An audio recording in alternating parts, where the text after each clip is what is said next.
ये आज जो जोर जोर से चिल्ला रहे हैं, न्याय की गुहार इन्होंने तब नहीं लगाई जब 60 साल की एक महिला का पश्चिम बंगाल में उसकी नाती के सामने गैंगरेप हुआ। कोर्ट में केस लंबित है, इनका दिल नहीं दहला और पूछ रहे थे कि मणिपुर के बारे में आप नॉर्थ ईस्ट के बारे में नहीं जानते। जिन्होंने प्रस्तावना की उनसे कहती हूँ, नल्ली का मैसेकर हुआ, 5 मिनट के लिए कांग्रेस की एक नेत्री गई, लेकिन इनका क्या रुख था तब। 2012 में तरुण गोगोई जी ने स्वयं वक्तव्य दिया है कि दंगे हो रहे हैं, लेकिन कांग्रेस की केंद्र की सरकार ना ट्रूप्स दे रही है, ना इंटेलिजेंस दे रही है। कोकराझार की बात करते हैं, ये मेरा वक्तव्य नहीं है, तब के कांग्रेस के मुख्यमंत्री तरुण गोगोई का वक्तव्य है। कोकराझार में हिंसा होती है, धुबड़ी में 3-3 महीने कर्फ्यू रहता है। आज महोदय, जो लोकतंत्र की दुहाई दे चुके हैं, हम बार बार इस सदन में बार बार इमरजेंसी की गाथा को याद करते हैं। इस सदन में हम लोग बार बार उन नेताओं को, उन सामाजिक संस्थाओं को, उन मीडिया के बंधुओं को, उनकी प्रिंटिंग प्रेस कैसे जबरन बंद कर गई, उसको, इस पर विस्तृत चर्चा होती है। लेकिन इमरजेंसी के कालखंड में साधारण महिला का इन्होंने, कांग्रेस पार्टी ने क्या हश्र किया। स्नेहलता रेड्डी की आज बात करना जरूरी है। बेंगलुरु की जेल में बंद किया गया, और इसलिए बंद किया गया क्योंकि वो सोशलिस्ट थी, भाजपाई नहीं थी, सोशलिस्ट थी। और जब बंद किया 2 मई 1976 को, तब उन्होंने अपनी प्रिजनर्स डायरी में लिखा, और मैं कोट कर रही हूं, जो पब्लिकली अवेलेबल है। As a woman comes in, she is stripped naked in front of everyone else. When a human being is sentenced, is the punishment not enough? Must the human body be degraded and humiliated? ये स्नेहलता रेड्डी के शब्द है, जो उन्होंने emergency के कालखंड में jail में लिखे, अपनी अचीवमेंट्स को बताते हुए। जून 6, 1974 में स्नेहलता रेड्डी लिखती है, that at least I have achieved something here. I have stopped the horrible beatings the women prisoners used to get. ये कांग्रेस का इतिहास है, और ये भारत की बात करते हैं। अस्थमा की पेशेंट थी ये महिला, जेपीजी को तो डायलिसिस ना करने दिया, अस्थमा की इस पेशेंट को दवा नहीं लेने दी। वो 2 बार एस्थमेटिक कोमा में गई, और एस्थमेटिक कोमा में जाते जाते जब उनकी हालत बिगड़ी तो पैरोल पर उनको 15 जनवरी 77 में छोड़ा। चार्जशीट में इस औरत का नाम नहीं था, और 5 दिन बाद उनका देहांत हो गया। इनका इतिहास खून से सना है, और जिनकी हत्या हुई, आज वो इनको कटघरे में नहीं ला सकते, इसलिए आज इस सदन में मैं उनका नाम ले रही हूं, उनके बारे में बोल रही हूं। चाहते हैं कि मणिपुर पे चर्चा हो, मणिपुर पे चर्चा करने के लिए बार बार पार्लियामेंट्री अफेयर्स मंत्री ने गुहार लगाई, बार बार देश के गृह मंत्री ने कहा, हमारे श्रद्धेय राजनाथ जी ने भी कहा कि आप मणिपुर पे सदन पर चर्चा कीजिए, हम चर्चा के लिए तैयार हैं। भागे ये, हम नहीं। भागे ये और हम नहीं। और भागने के पीछे कारण क्या? क्योंकि गृह मंत्री जब बोलने लगेंगे, पढ़ते जब खुलने लगेंगी, तब ये मौन साध लेंगे। मौन मुद्रा का उल्लेख हुआ था। मौन थे ये लोग कई चीजों पर और आज भी हैं। अध्यक्ष महोदय, मेरे हाथ में केपीएमजी की एक रिपोर्ट है जो इनके कार्यकाल से संबंधित है, जो कहता है कि करप्शन की वजह से यूपीए की कार्यकाल में हमारे देश की जीडीपी की ग्रोथ को 9% का नेगेटिव इंपैक्ट होगा। ये अंतर्राष्ट्रीय एजेंसीज बोल रही थी, लेकिन ये चुप थे, आज भी चुप हैं। जो लोग जीरो लॉस थियरी सिखाते थे, आज उसी कांग्रेस के एक नेता को कोयला घोटाले के लिए सजा हुई है और वो चुप है।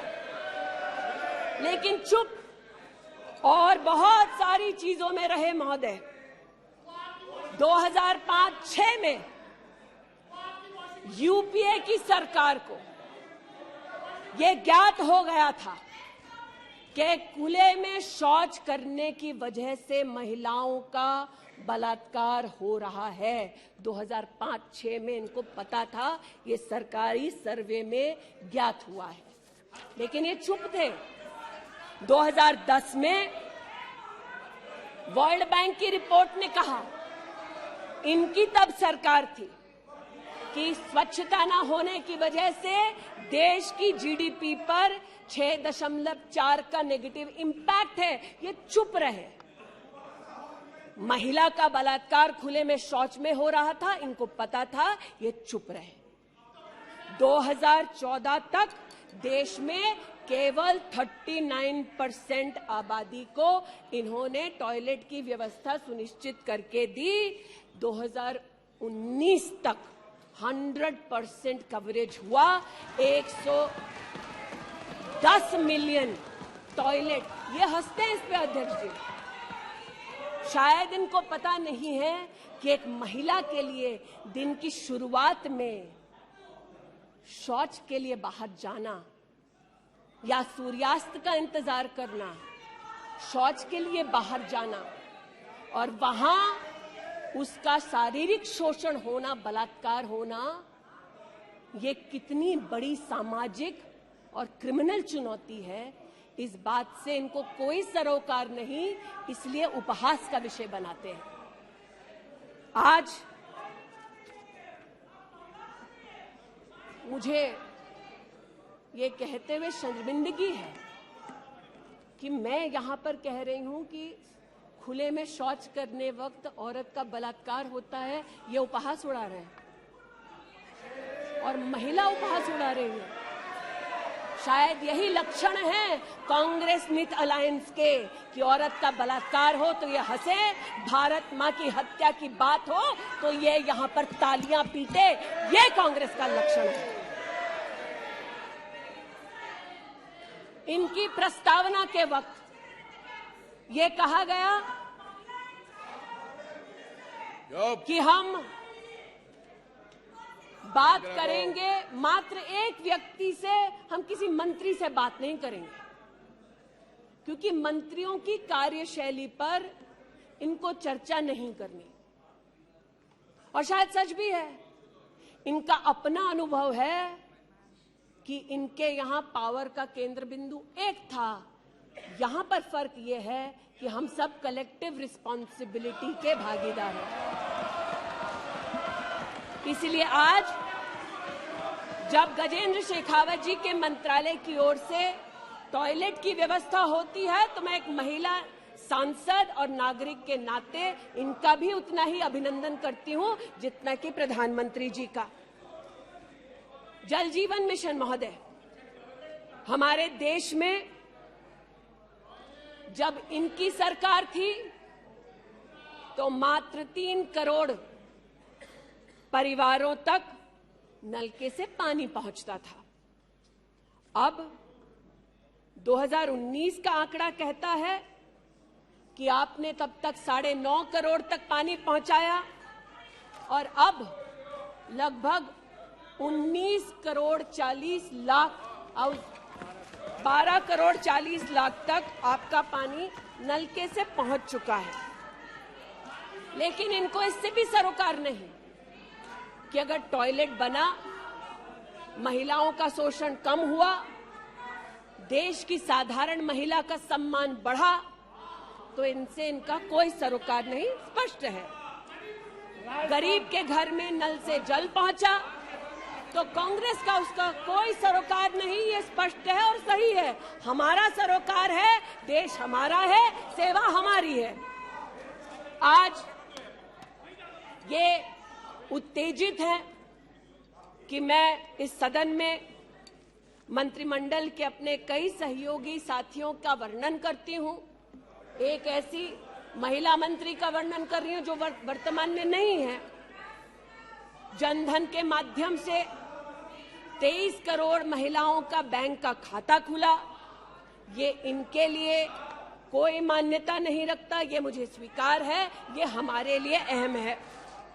मुद्रा के माध्यम से 40 करोड़ लोगों को जो जीवन में कभी व्यवसाय नहीं कर पाते थे, जिनके पास कांग्रेस की पर्सनल डायलिंग मशीन नहीं थी, उनको मुद्रा का लोन मिला। 27 करोड़ लोन महिलाओं को दिए गए।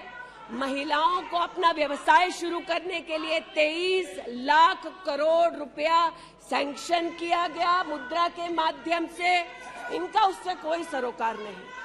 8 करोड़ नौजवान हमारे राष्ट्र के इतिहास में फर्स्ट टाइम एंटरप्रेन्योर्स बने। इनका उससे कोई सरोकार नहीं। 1,80,000 अकाउंट्स में स्टैंड अप इंडिया का 40,000 करोड़ का पैसा दिया गया। 80% महिलाएं। प्लीज, क्या तरीका है? वह अपनी बात कह रही है, तथ्यों के आधार पर कह रही है। आपको खंडन करना है तो आप बोलना, जब तथ्यों के आधार पर करना गलत बात है। नो गलत। माननीय मंत्री जी,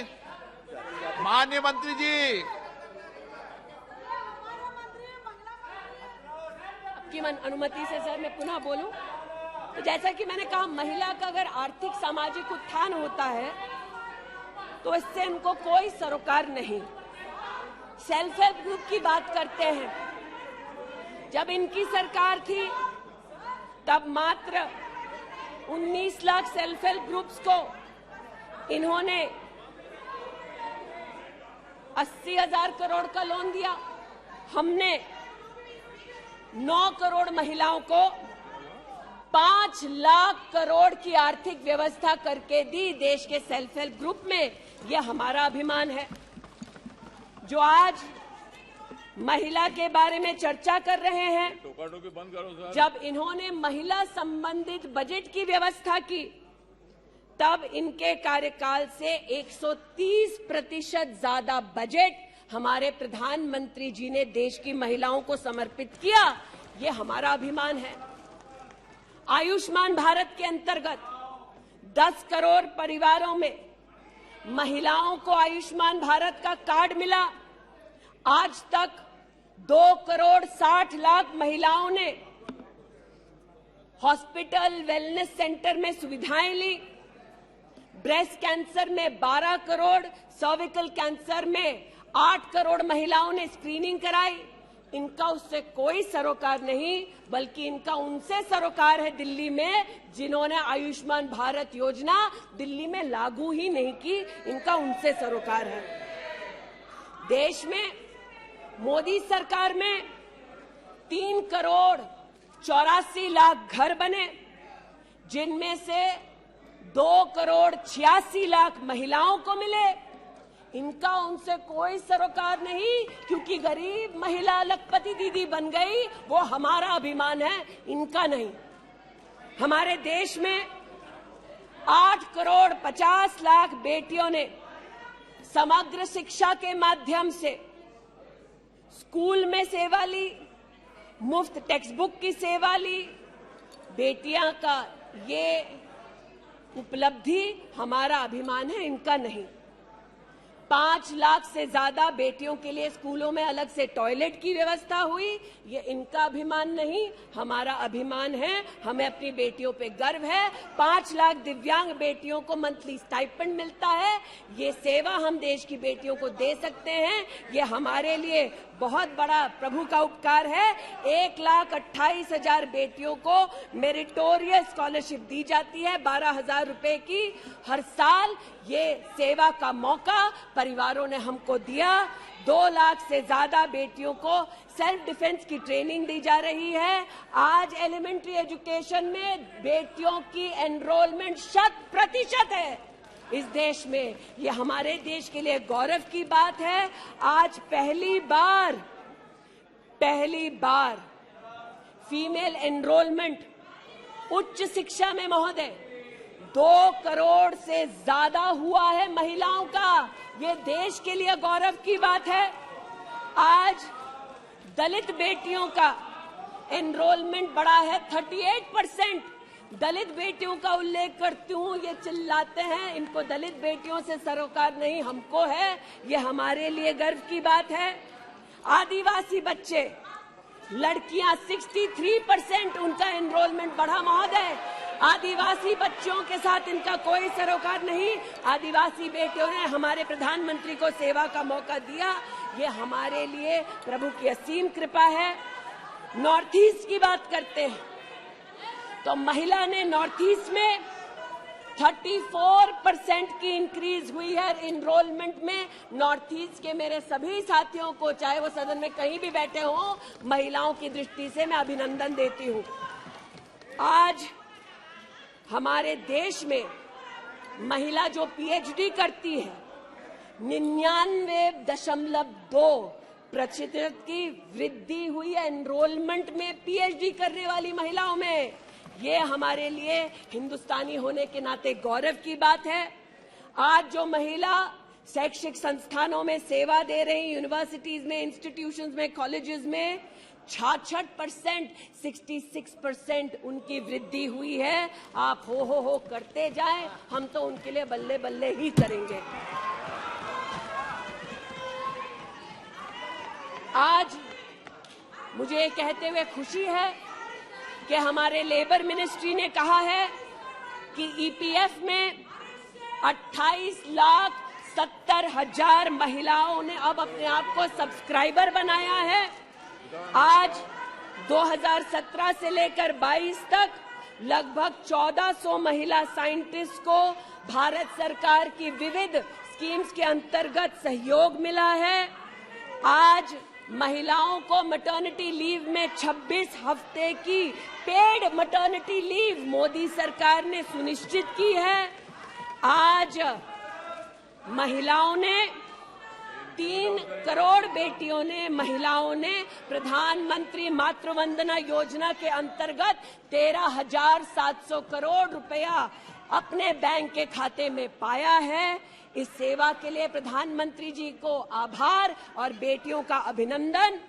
आज हमारे देश की बेटियां सैनिक स्कूल में पढ़ सकती है। इस ऐतिहासिक निर्णय के लिए रक्षा मंत्री जी, प्रधानमंत्री जी को आभार।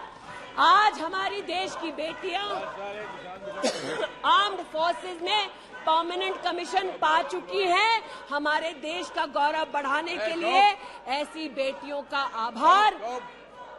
आज जो महिला और महिला हक के लिए यहाँ बोल रहे हैं,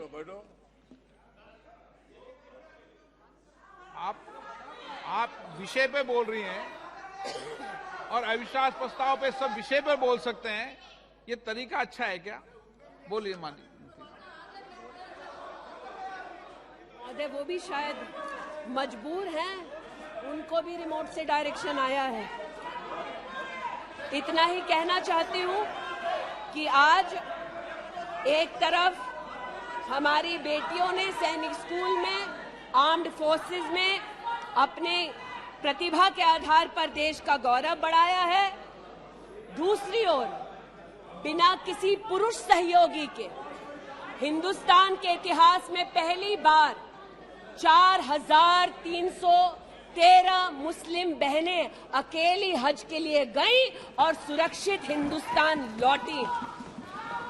जो महिला हक की बात करते हैं महोदय, उनसे कहना चाहती हूं, महिला हक को संरक्षित करने के लिए जब हमारी सरकार ट्रिपल तलाक के कलंक को मिटाना चाहती थी, तब महिला के हक में नहीं बल्कि वोट बैंक के लालच में इन्होंने सदन की कार्रवाई को त्याग दिया था।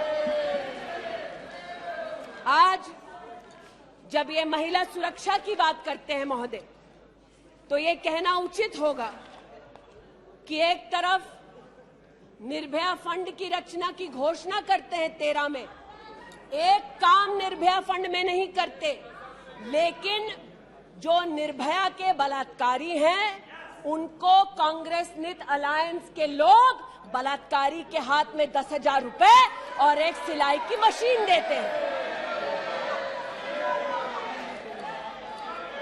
आज हमें इस बात का गौरव है कि देश में 42 प्रोजेक्ट्स 5,000 करोड़ की लगभग लागत से भारत सरकार के सौजन्य से बन रहे हैं। जो महिला सुरक्षा के लिए ये न कर पाए, वो आज प्रधानमंत्री मोदी कर रहे हैं। आज integrated emergency response management system के अंतर्गत देश के 983 रेलवे स्टेशन पर महिला पैसेंजर्स के लिए 24 घंटे सुरक्षा का प्रावधान किया गया। आज कोंकण में वीडियो सर्वेलेंस सिस्टम की विशेष व्यवस्था महिला संरक्षण और महिला सुरक्षा के लिए की गई। आज चूंकि रेल मंत्री बैठे हैं, आर्टिफिशियल इंटेलिजेंस के आधार पर facial recognition system, integrated surveillance system, ये सब भारत सरकार के सौजन्य से महिला सुरक्षा के लिए प्रधानमंत्री मोदी ने सुनिश्चित की। एक बात पर मैं आपत्ति अभी दर्ज करती हूं अध्यक्ष जी, कि जिनको आज मुझसे पहले वक्तव्य देने का अधिकार दिया गया, उन्होंने जाते जाते एक अभद्र यहां पर लक्षण के दर्शन दिए। It is only a misogynistic man who can give a flying kiss to a parliament which seats female members of parliament. ऐसी गरिमा विहीन आचरण को इस देश के सदन में कभी नहीं देखा गया।